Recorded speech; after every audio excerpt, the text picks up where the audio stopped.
ಕರ್ನಾಟಕದ number 1 PU college Excel PU college Guruvayanakere. ಈ ಪಕ್ಷದ ಕಚೇರಿ 100 ಕಚೇರಿ ಕಟ್ಟುವ ಟಾರ್ಗೆಟ್ ಏನಿದೆ ಅದಕ್ಕೆ ಕೆಲವು ಶಾಸಕರು ಉಸ್ತುವಾರಿ ಸಚಿವಗಳು ಸ್ಪಂದಿಸಿಲ್ಲ. ಈ ವರದಿಯನ್ನು ಸಿದ್ಧಪಡಿಸಿದೀನಿ, ರಾಹುಲ್ ಗಾಂಧಿ ಅವರು ಕೇಳಿದ್ರೆ ನಾನು ಹೈಕಮಾಂಡ್ ವರದಿ ಕೊಡ್ತೀನಿ ಅನ್ನುವಂಥದ್ದು. ನನಗೆ ಗೊತ್ತಿಲ್ಲ ಯಾರು ಮಾಡಿದ್ರೆ, ಯಾಕಂದ್ರೆ ಇಡೀ ರಾಜ್ಯ ಪಟ್ಟಿ ಅದು. ಸೊ ನಮ್ಮ ಜಿಲ್ಲೆಯಲ್ಲಿ ಕೆಲವರು ಕೊಟ್ಟಿದ್ದಾರೆ, ಕೆಲವರು ಜಾಗ ಕೊಟ್ಟಿದ್ದಾರೆ, ಕೆಲವರು ಇನ್ನೂ ಕೊಟ್ಟಿಲ್ಲ. ಎಲ್ಲ ಕಡೆ ಸಮಸ್ಯೆ ಇದೆ, ಒಂದೇ ಜಿಲ್ಲೆಯಲ್ಲಿ ಎದ್ದಿಲ್ಲ. ಎಲ್ಲರೂ ಕೊಟ್ಟರೆ ಒಳ್ಳೇದು. ಯಾಕಂದ್ರೆ ಒಂದು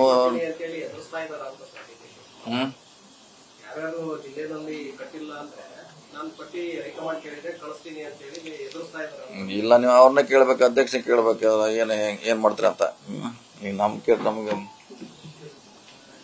ಅದಕ್ಕೆ ಭವನ ಆದ್ರೆ ಒಳ್ಳೇದು, ಪಕ್ಷಕ್ಕೂ ಒಳ್ಳೇದು. ಶಾಶ್ವತವಾಗಿ ಒಂದು ಕಚೇರಿ ಇರ್ತದೆ, ಕೂಡ್ಲಿಕ್ಕೆ ಕಾರ್ಯಕ್ರಮ ಮಾಡ್ಲಿಕ್ಕೆ ಶಾಶ್ವತ ಕಚೇರಿ ಇರ್ತೈತಿ. ಆ ಗಮನದಲ್ಲಿ ಇಟ್ಟವರು 100 ಮಾಡಬೇಕಂತ ಪ್ರಯತ್ನ ಮಾಡ್ತಿದ್ದಾರೆ. 2.5 ವರ್ಷ ಅಂತ ಬಂತು ಸರ್ಕಾರಕ್ಕೆ. ಸೊ ಈ ಅವಧಿನಲ್ಲಿ ನಿಮಗೆ ತೃಪ್ತಿಕರವಾಗಿ ಖುಷಿಯಾಗಿದೆ, ನೀವು ಅನ್ಕೊಂಡಂಗೆ ಆಗಿದೆಯಾ? ನಾವು ಅನ್ಕೊಂಡಾಗ ನಮ್ಮ ಇಲಾಖೆ ನಡೆಸಿದ್ರು. ನಾವು ನಮಗೆ ಇಲಾಖೆಗೆ, ಕಾಂಟ್ರಾಕ್ಟರ್ಗೆ, ಪಬ್ಲಿಕ್ನೇ ಖುಷಿ ಪಡಿಸುವಂತ ಪ್ರಯತ್ನ ಮಾಡಿದೀವಿ.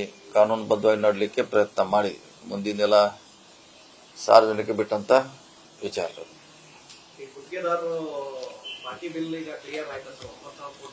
ಇಲ್ಲ, 9,000 ಕೋಟಿ ಆಗ್ಲಿಕ್ಕೆ ಟೈಮ್ ತೊಳೆದು ಈಗ ಆಗೋಲ್ಲ. ಅದು ಬಜೆಟ್ ಇಲ್ಲದೆ ಕೊಟ್ಟಂತ ಅನುದಾನ ಅದು. ಹಿಂಗಾಗಿ ಟೈಮ್ ತೊಳೆದು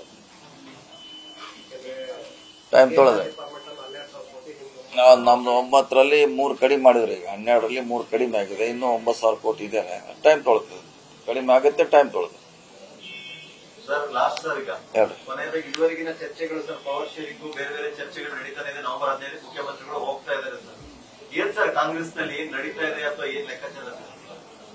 ನಿಮಗ್ ಗೊತ್ತಿರ್ರಿ, ನಮಗೆಲ್ಲ ಗೊತ್ತಿರಿ. ನೀವು ಎಲ್ಲ ಕಡೆ ಇರ್ತೀರ, ಹೊರಗೆ ನಮ್ದು ಬಿಯಾಂಡ್ ದಿ ಕರ್ಟನ್ ಕೆಲಸ ಮಾಡ್ತೀರ. ನಮ್ಗಿಂತ ಹೆಚ್ಚು ನಿಮಗ್ ಗೊತ್ತಿರ್ತೈತಿ ಏನ್ ನಡೀತಾ ಇದೆ ಏನಿಲ್ಲ ಅಂತ.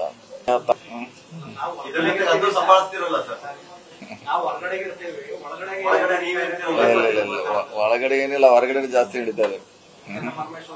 ಇವನ್ ಮುಗಿಸ್ಲಿಕ್ಕೆ ನನಗೆ ಸಾಯಂಕಾಲ ಆಗ್ತೈತಿ. ನೀವು ಇಷ್ಟೆಲ್ಲ ಜನ ಅಲ್ಲ, ಸೇರೋದಕ್ಕೂ ರಾಜಕೀಯ ಸಂಬಂಧ ಇಲ್ಲ. ನಾವು ಮುಂಚೆನೆ ಈಗಿಂದ ಅಲ್ಲ, 30 ವರ್ಷದಿಂದ ನಾವು ಕೂಡ್ತಾನೆ ಇದೀವಿ, ಸೇರ್ತಾನೆ ಇದೀವಿ. ಮೋದಿಯಪ್ಪ ಅವರು, ವೆಂಕಟೇಶ್ ಅವರು, ಪರಮೇಶ್ವರ್ ಅವರು, ಕಾಂಗ್ರೆಸ್ ಬಂದ್ಮೇಲೆ ಪರಮೇಶ್ವರ್ ಅವರು ಸೇರ್ತಾನೆ ಇದ್ದೀವಿ. ಹೊಸದೇನಲ್ಲ,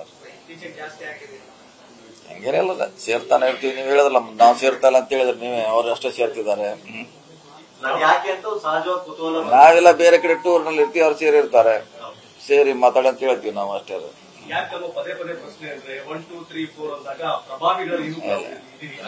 ನಾವು ಯಾವ ಸೇರಿರ್ತೀವಿ, ಹೇಳಿರ್ತಾರೆ ಏನೇನು ಮಾಡ್ತಾ ಇದೀವಿ ಅಂತ ಹೇಳಿರ್ತಾರೆ, ಮಾಡಿ ಅಂತ ಹೇಳ್ತೀವಿ ಅಷ್ಟೇ. ಸಹಮತ ಇದೆ ಅಂತ ಹೇಳ್ತೀವಿ ಅಷ್ಟೇ. ಪ್ರತಿ ಸಾರಿನೂ ಪಾರ್ಟಿ ಆಗೋದು ಅವಶ್ಯಕತೆ ಇಲ್ಲ.